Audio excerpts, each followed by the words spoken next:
monde a eu au cours de son enfance le désir de posséder un microscope. Parfois, ce désir a été satisfait, parfois non.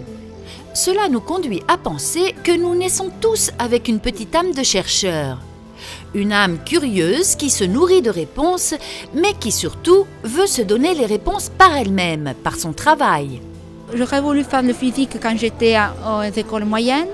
J'ai toujours voulu le faire et c'est une chose que j'aime beaucoup parce que c'est une façon de donner un petit contribut. C'est un moyen de contribuer à ce qui fait une collaboration internationale. Quand on devient adulte, il arrive que la curiosité scientifique s'amoindrit. Ce qui n'empêche que certains continuent sur ce chemin et deviennent chercheurs. Peut-on parler de vocation ou bien les raisons d'un tel choix sont autres? Innanzitutto curiosità scientifica, passione, nel mio caso passione per la montagna, passione per l'ambiente in generale e voglia di capire che cosa sta succedendo. C'est mon métier, j'ai toujours fait ça depuis 20 ans désormais et voilà quoi. Donc je continue jusqu'à quand je peux, c'est amusant, c'est intéressant, il y a beaucoup de motivation. Moi, j'ai conduit une recherche sur les avalanches, en particulier sur la dynamique des avalanches. C'est-à-dire, on étudie les caractéristiques du mouvement des avalanches, donc la vélocité, la pression des pas et l'auteur du flux valant GIF. Ce qui m'a conduit peut-être à faire la recherche, c'est cette passion pour les mathématiques et pour notre vallée d'Aoste, pour ces montagnes et pour ces phénomènes si dangereux mais si merveilleux dans tutto il tempo. La voglia di sapere, la voglia di conoscere e in questo caso, che parliamo di cosmologia, anche spingersi un po' più in là e quindi riuscire magari a comprendere almeno un minimo perché siamo qua. Mes études ont été pédagogiques et musicales. Donc dans ma vie, j'ai suivi deux lignes qui étaient presque toujours séparées, d'une part la pédagogie, d'une part la musique. Et à ce point-là, je crois que mes deux voies d'études, de connaissances peuvent se retrouver sur un point exactement. Et c'est la naissance de la musique dans les premiers mois de vie de l'enfant tout petit. Dans la réalité, être un chercheur demande un engagement précis et constant. Il faut compléter ses études jusqu'au diplôme universitaire et ensuite trouver les financements nécessaires à la réalisation des initiatives de recherche, ce qui n'est pas toujours simple. Si on parvient à trouver un centre de recherche, une université ou un privé disposé à financer la recherche, il faut travailler dur pour parvenir à des résultats satisfaisants, puisqu'un succès facilite la continuation de la carrière. Un échec peut l'arrêter. J'imaginais que c'était un travail fatigant, mais pas comme ça. Bien consciente de tous ces obstacles, l'Union européenne non seulement contribue à financer les recherches, mais elle s'est faite promotrice depuis 2005 d'une initiative visant à favoriser la diffusion d'informations concernant ce secteur fascinant, mais parfois méconnu ou inconnu. C'est vraiment un projet voulu par la Commission européenne et pour faire connaître à la population, aux jeunes, aux enfants, la recherche. Et faire connaître les chercheurs qui habitent le territoire des régions différentes et pour faire connaître leur passion, leur expérience, leur engagement, leur enthousiasme. L'initiative en question s'appelle la Nuit des chercheurs. Et chaque année, au mois de septembre, elle se concrétise par une manifestation au cours de laquelle les chercheurs sont à la une et ont l'occasion de rencontrer le public et de raconter à tout un chacun les sujets de leur travail. Il faut avant tout dire que la Nuit des chercheurs est un événement que depuis quelques années dans toutes les plus importantes villes d'Europe s'organise. Et cette année, on a voulu adhérer comme ville d'Aoste à cet événement. Une première expérience pour notre région. Organisée par l'Agence régionale pour l'emploi grâce à un cofinancement de la part du Fonds social européen et du 7e programme Cadre pour la recherche, dans le contexte du projet coordonné par l'Université de Turin. Expérience qui a trouvé dans la bibliothèque régionale le lieu d'accueil idéal et dans son staff des collaborateurs qui ont saisi l'occasion avec plaisir. La bibliothèque a essayé dans cette occasion de garder, disons, la totalité des services que normalement elle déploie en faveur de nos usagers. La seule chose en plus que nous avons faite est essayer de préparer, de guider un petit peu les lecteurs, nos visiteurs d'aujourd'hui, à rechercher les livres scientifiques à l'intérieur de la collection de la bibliothèque. Nous avons donc rédigé des petites bibliographies thématiques d'un côté et une bibliographie plus générale pour, je disais, leur donner peut-être le goût, essayer de... C'est un petit guide pour se retrouver. En effet, les 3 étages de cette structure ont été envahis par ce qu'on a appelé les îles scientifiques, des stands où chaque chercheur adhérent et son centre de recherche patron se sont présentés au public. Ci siamo trovati un'ottantina di ricercatori qui, abbiamo coinvolto tutti i vari tipi di ricercatori, dai ricercatori universitari ai ricercatori industriali, anche delle imprese hanno supportato, hanno coadiuvato i loro ricercatori nella presentazione dei loro lavori. L'éventail des arguments présentés était polychrome, de l'astrophysique aux sciences de la montagne par exemple. Ho iniziato con una ricerca sullo studio della corona solare, andando nel 2006 nel deserto libico a fare un esperimento in collaborazione con l'osservatorio di Pino Torinese e la NASA, e ad oggi all'osservatorio astronomico della regione autonoma Valle d'Aosta sto portando avanti uno studio sui buchi neri un po' particolari, buchi neri supermassivi e anche in parte una ricerca sugli asteroidi col mio collega. La regione autonoma Valle d'Aosta fa parte dei soli 39 telescopi in tutto il mondo che porta avanti questo progetto. La ricerca è condotta dall'area operativa cambiamenti climatici di ARPA Valle d'Aosta. Dal 2001 vengono studiati 3 diversi indicatori di cambiamento climatico, il bilancio di massa dei ghiacciai, lo stato di salute del permafrost e la fenologia dei lariceti in alta montagna. Quindi ogni anno vengono condotte campagne di monitoraggio dei ghiacciai alpini, 3 apparati in particolare, il Ruitor, il Timorion e il ghiacciaio di Indren su Monte Rosa, in collaborazione anche con Fondazione Montagna Sicura. Io mi sono occupata di studiare gli effetti delle radiazioni ultraviolette sugli anfibi, in particolare sui girini. La specie che abbiamo scelto è stata la rana temporaria perché è molto diffusa su tutto il territorio valdostano. In particolare la rana temporaria la troviamo sulle Alpi fino a 2700 metri di quota e noi sappiamo che i raggi ultravioletti aumentano con la quota. Un autre bon, des biens culturels à la chimie et la physique.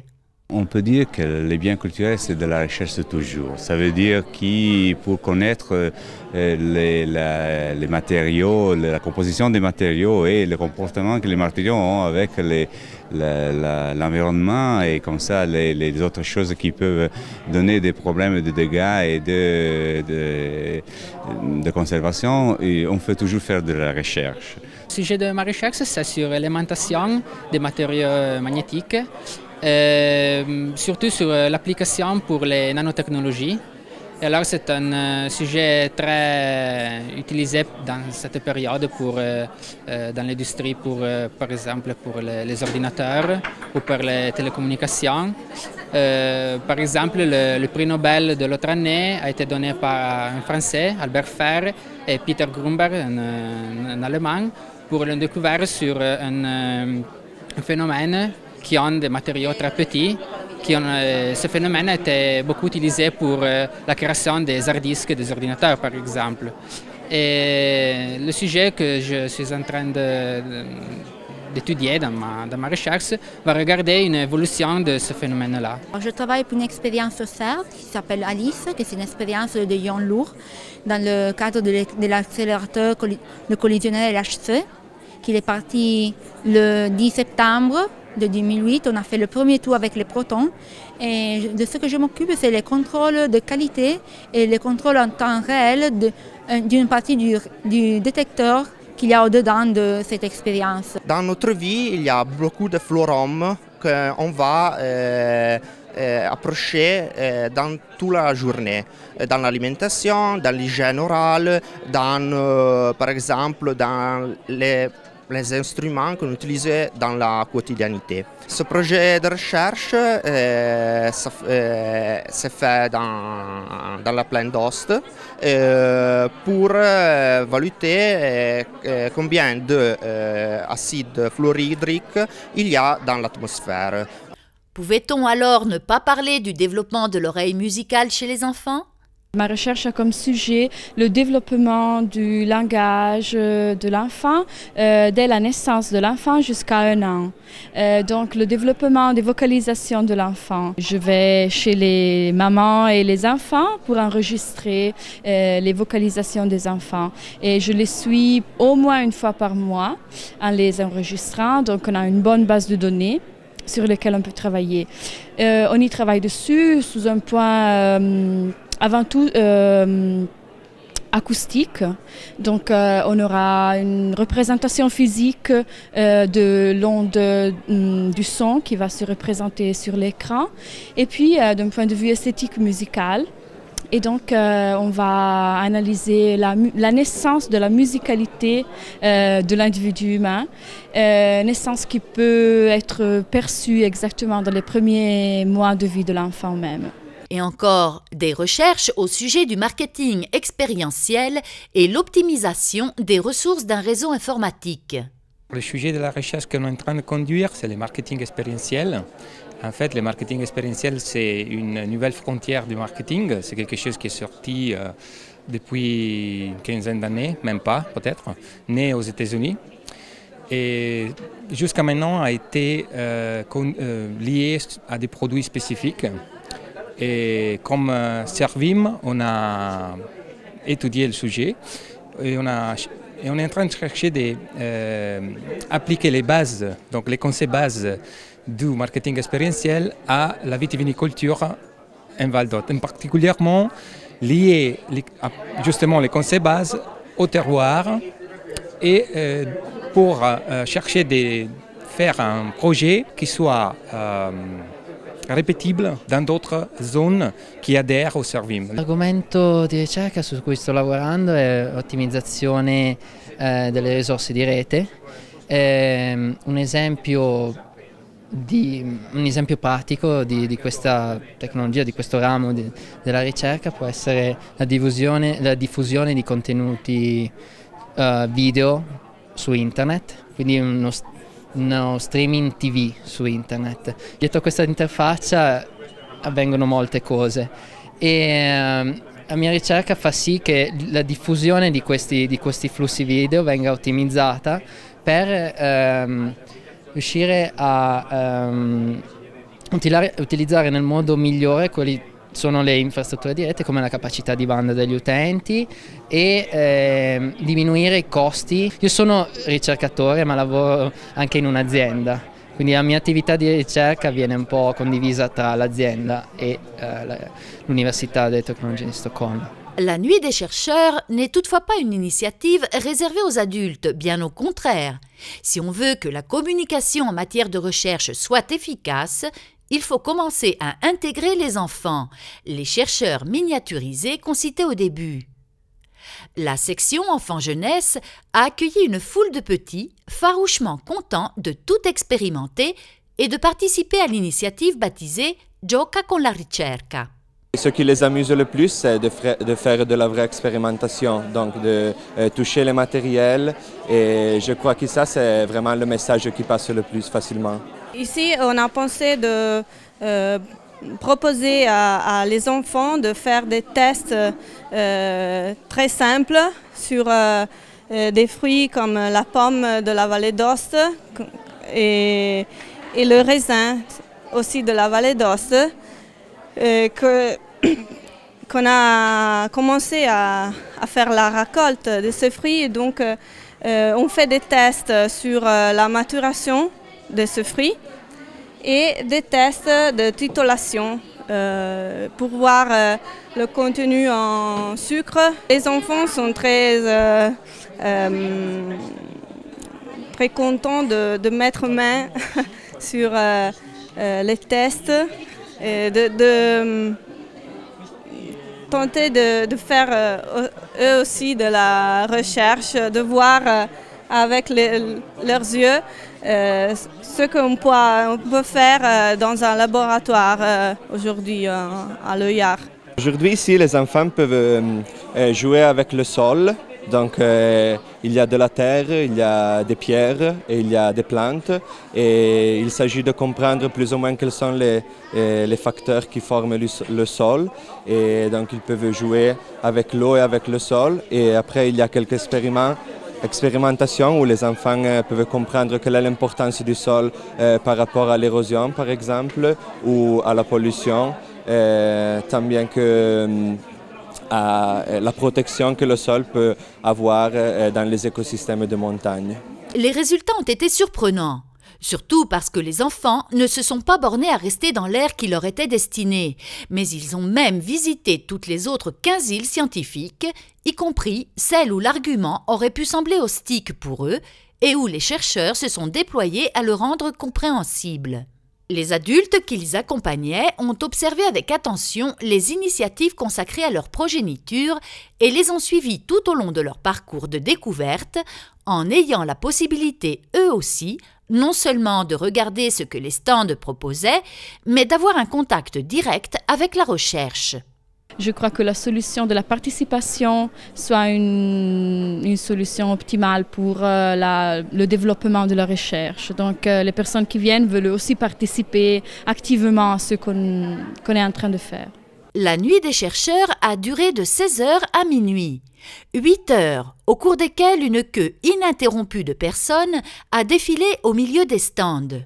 Je dois dire que le flux de gens que je vois entrer et sortir de la bibliothèque aujourd'hui, c'est vraiment inattendu. Et pour nous, qu'on travaille sur ce domaine, voilà, qu'on est en train de favoriser surtout l'engagement dans la recherche de notre jeune en prévoyant des bourses pour la recherche comme instrument du Fonds social européen. Pour moi, je disais, et pour nous, de l'Agence pour l'emploi, c'est aujourd'hui la démonstration qu'on est sur la bonne route. Il faudrait vraiment prévoir plus de moments comme celui-là. Comme j'ai déjà dit, nous-mêmes, on ne savait pas qu'il y avait un monde qui se très vif et très intéressant dans notre région qui s'occupait des recherches. L'engagement de l'Agence régionale pour l'emploi en faveur de la recherche ne se limite pas à l'organisation de la Nuit des chercheurs. Il y a bien plus, et tout est supporté par une considération. Je parlais avant avec des instituteurs et des profs, ils me disaient on voit qu'il y a quand même chez notre jeune un déclic nouveau. C'est comme pour dire qu'il y a une génération de jeunes qui commencent à être plus engagés voilà, dans le domaine scientifique. C'est ce qu'on espère. L'Agence régionale pour l'emploi a lancé un projet cofinancé par le Fonds social européen. Il s'intitule « Crescere con la ricerca » et il œuvre sur la base de financement favorisant l'activité de recherche, les doctorats, les mémoires ou les supports techniques à la recherche, mais également à la participation à des stages d'excellence ou d'orientation. Mais on envisage de ne pas s'en arrêter là. La Vallée d'Aoste doit s'engager encore plus comme partenaire dans des réseaux importants de recherche. Et on ne peut pas parler de recherche fermée dans notre petit coin de montagne, mais il faut vraiment faire participer à des importants réseaux européens et mondiaux aussi. En participant à cette initiative, la bibliothèque régionale a voulu progresser vers quelques objectifs. On cherche de rapprocher les jeunes rechercheurs à la bibliothèque, à les contenus de la bibliothèque, parce que c'est la bibliothèque qui peut, en quelque façon, fournir le premier matériel, parce que les jeunes peuvent se rapprocher, bien sûr, à la culture scientifique en particulier. c'est même le but de cette manifestation dans la bibliothèque. Mais surtout, cette structure a pu souligner qu'elle n'est pas qu'un lieu accueillant. Elle conserve des mémoires de licence et des textes scientifiques de haut niveau. Et encore des livres, des disques, des DVD et des CD à consulter ou à emprunter. Elle est aussi un véritable lieu de recherche. Ces salles du Fonds Valdôtain sont une source d'information indispensable pour tout chercheur se consacrant à la vallée d'Aoste. La culture valdôtaine est liée surtout à l'aspect historique littéraire, mais elle a aussi une très belle tradition de livres scientifiques, d'importants savants qui se sont engagés dans la recherche scientifique, et notamment des membres du clergé savant. Je pense surtout au prieur de Saint-Ours, Georges Carrel, ou bien au chanoine de la cathédrale Louis Vesco, mais aussi à d'autres importants savants comme Umberto Monterin et comme beaucoup d'autres qui s'occupaient d'observations météorologiques, de mines, mais même surtout de botanique, des sciences naturelles en général. Une recherche dans les sciences en tout genre et secteur doit avoir des retombées sur la vie, sinon quotidienne, du moins générale. Autrement, elle ne bénéficierait plus d'aucune ressource. Mais comme le petit qui regarde dans le microscope et ouvre ses yeux sur le monde fascinant de l'inconnu, il faut que les chercheurs soient continuellement motivés aussi par quelque chose d'autre. Quelque chose qui n'a rien à voir avec la collectivité, et tout avec l'intimité. Pour moi, le Nobel, c'est avoir un travail pour toute la vie dans la recherche, parce que c'est ma passion. J'espère de continuer pour toutes les années dans ma vie, mais il doit être difficile. J'espère que soit le public, soit le privé, ils iront apprendre que la recherche scientifique, c'est la base pour une technologie, pour une innovation, pour améliorer la vie de toutes les personnes.